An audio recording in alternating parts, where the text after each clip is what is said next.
दोस्तों पाकिस्तान और West Indies के दरमियान दूसरा और आखिरी टेस्ट मैच मुल्तान में खेला जाएगा। देखिए हम इससे पहले भी ये बात कर चुके हैं कि आईसीसी को चाहिए कि ये 2 टेस्ट वाली कहानी उन्हें ख़त्म करे। टेस्ट मैचेस या 3 होने चाहिए या 4 होने चाहिए या 5 होने चाहिए या चलें 3 होने चाहिए एटलीस्ट। ये 2 टेस्ट की सीरीज़ जो है ना, ये अगर आप 2 टेस्ट की सीरीज़ का देखें ना सेटअप, ये आपको मिलेगा पाकिस्तान का मैच हो, श्रीलंका का मैच हो, बांग्लादेश का मैच हो, वेस्ट इंडीज़ का मैच हो या सो टू स्पीक जिम्बाब्वे का मैच हो।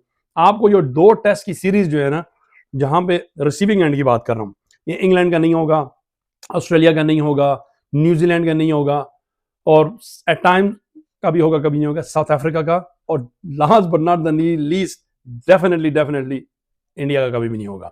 या 3 टेस्ट मैच होंगे या 4 होंगे या 5 होंगे। एशेज में भी देखें 5 टेस्ट मैच की सीरीज है।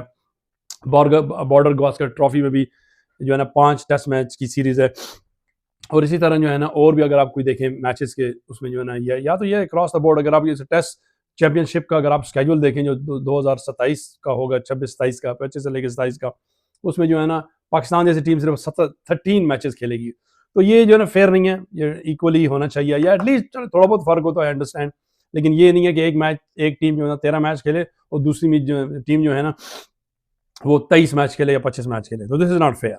तो अगर आप ये टेस्ट चैंपियनशिप जो अभी जो तकरीबन कंक्लूड हो ही गई है, ये वेस्ट इंडीज का मैच ये और पाकिस्तान का मैच आखिरी, और इस तरह फिर ऑस्ट्रेलिया जो है ना श्रीलंका से 2 मैचेस खेलेगा, वो ऑफिशियली आखिरी सीरीज के बाद जो है ना कोई काउंट नहीं होगी। उसमें आप टेबल में देख लें कि किन टीमों ने कितने कितने मैचेस खेले हैं और आप खुद इंसाफ कर लें या उसका अंदाजा लगा लें। तो एनीवे ये चीज़ नहीं होनी चाहिए। लाइक आई सेड, अगर जो है ना 19-20 का या 18-20 का फर्क है तो ठीक है, लेकिन फर्क 70 या 60-100 का नहीं होना चाहिए। ये नहीं होना चाहिए कि एक टीम 10 मैचेस के लिए और दूसरी टीम 10 मैचेस कम खेली है, अनलेस आप एक एसोसिएट टीम हो, दैट आई अंडरस्टैंड, या कोई हल्की टीम हो तो वो ठीक है। लेकिन anyway it's a discussion for another day. हमारा जो है ना इस व्लॉग करने का मकसद ये नहीं था कि हम WTC के उसके फॉर्मेट पे करें, तो जहन में मेरी आई तो मैंने जो है इस पर डिस्कस में करना चाहता था। एनीवे अभी जो है ना ये जो दूसरा टेस्ट मैच है ये सैटरडे 25 को शुरू होगा, कल से मुल्तान में। वही सेम पिच होगी, same venue, same condition, spinning condition आप कह सकते हैं। तो अब इसमें कुछ चीज़ें ऐसी हैं जिसमें हम जो है ना डेफिनेटली बात करना चाहते हैं। अगर आप पाकिस्तान की तरफ आ जाएं, देखिए पाकिस्तान की टीम में जो है ना बाबर आजम हो गए और इवन के शान मसूद भी हो गए। चले शान मसूद का तो ये है कि मेरे कहने का मकसद ये इन दोनों को परफॉर्म करना पड़ेगा। शान मसूद ने तो फिर इस टेस्ट मैच में कुछ परफॉर्म किया, पर्टिकुलरली सेकंड इनिंग में उन्होंने 50 बनाई on a tricky and tough pitch and tough condition में। 157 में से जो है 50 प्लस रन शान मसूद के थे, उन्होंने चलें क्या कहते हैं उसे अपनी रोज़ी हलाल की। लेकिन बाबर आजम जो है ना he has been failing again. Babar Azam ने जो है ना 2022 के बाद जो है ना 2 50 उसने साउथ अफ्रीका में बनाई थी, दोनों 50 उन्होंने आई थिंक एक ही मैच में बनाई थी, लेकिन वो मैच फिर भी पाकिस्तान हार गया था।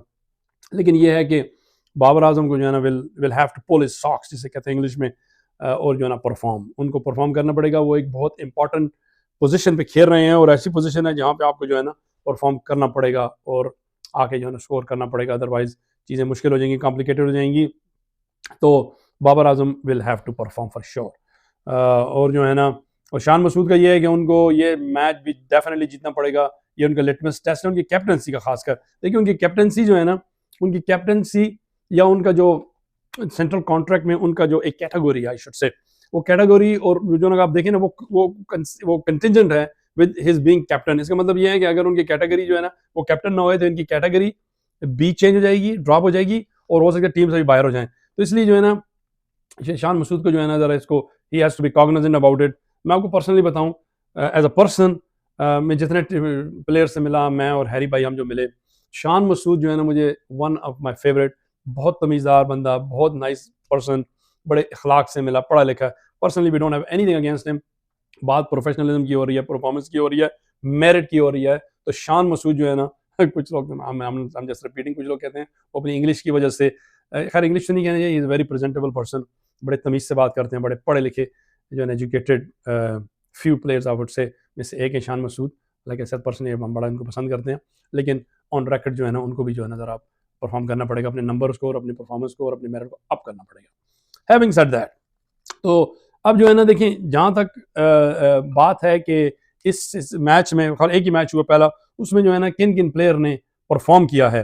तो बेसिकली मतलब दोनों टीमों, अगर आप अक्रॉस द फॉर्मेट अगर आप देखें, दोनों टीमों की तरफ से आप देखें तो हकीकत ये है कि अपना सऊद शकील ने परफॉर्म किया है, उन्होंने रन बनाए हैं, आपका रिजवान ने रन बनाए हैं, और इसके अलावा जो है ना फिर रिजवान के अलावा शान मसूद ने रन बनाए, कम है लेकिन 63 रन बनाए, ये टॉप स्कोरर है।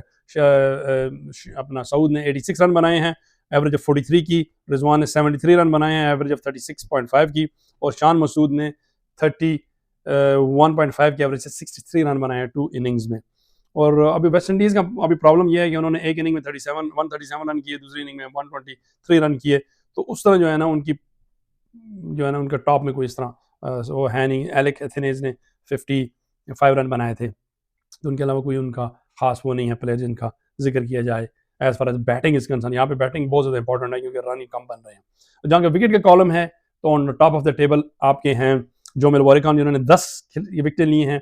उन्होंने पहले मैच में 3 खिलाड़ियों को आउट किया था, आई मीन पहली इनिंग में 3 खिलाड़ियों को आउट किया था, दूसरी इनिंग में उन्होंने 7 खिलाड़ियों को आउट किया था 32 रन देके।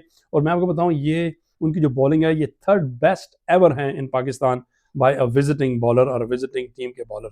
तो जोमिल वारिक 10 विकेटों के साथ पहले नंबर पे हैं, 2 इनिंग्स में उन्होंने 10 विकेटें ली, एवरेज ऑफ 10.1 की, बहुत अच्छी एवरेज है। और साजिद खान दूसरे नंबर पे हैं जिन्होंने 9 विकेटें ली एट एन एवरेज ऑफ 12.77।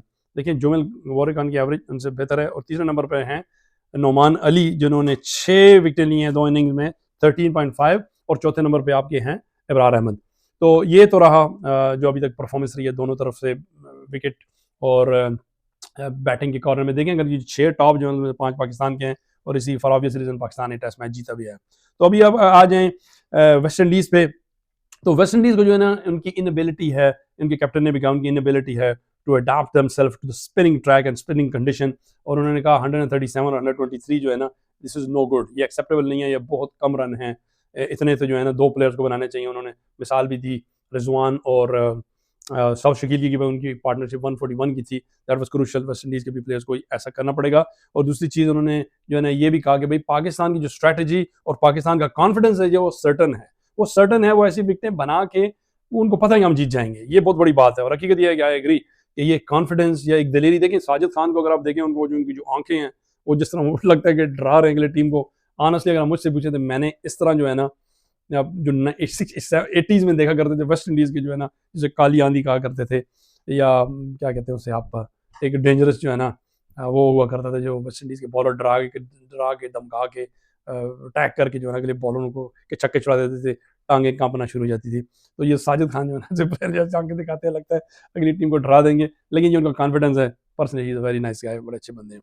तो एनीवे, और देखें एक चीज़ और अगर आप देखें वेस्ट इंडीज़ के जो 10th विकेट की जो पार्टनरशिप हुई थी पहली इनिंग में 46 रन की 21 बॉलों में 21, मतलब 200 के स्ट्राइक रेट से। सो ये this was the most destructive show off West Indies ability या बैटिंग है जो कह लें उनके जो है ना टेल एंडर्स ने किया। तो एनीवे ये एक ऐसी चीज़ है जिसको वेस्ट इंडीज़ को जो है ना वो करना पड़ेगा और जो है ना अपने आप को अडॉप्ट करना पड़ेगा, एग्रेसिव खेलना पड़ेगा। और पाकिस्तान की ये जो विनिंग स्ट्रीक है ऑन स्पिनिंग टर्निंग ट्रैक्स पे इसको जो है ना वो करना पड़ेगा। अगर वो कॉन्फिडेंस के साथ जाएं, प्लानिंग के साथ जाएं, स्ट्रैटेजीज के साथ जाएं और चढ़ के खेलें तो वो पाकिस्तान के लिए मुश्किलात कर सकते हैं। This was the preview of the second test match और वेस्ट इंडीज़ और पाकिस्तान की परफॉर्मेंस और उन प्लेयर्स का जिनका हमने जिक्र किया, उनके individual performances and so on. तो प्लीज़ कमेंट में अपना कमेंट बॉक्स में अपना हमें फीडबैक दीजिएगा, और अगर आपने हमें सब्सक्राइब या फॉलो नहीं किया तो वो ज़रूर कर लीजिएगा। थैंक यू वेरी मच, फिर मिलते हैं आपसे, बाय नाउ।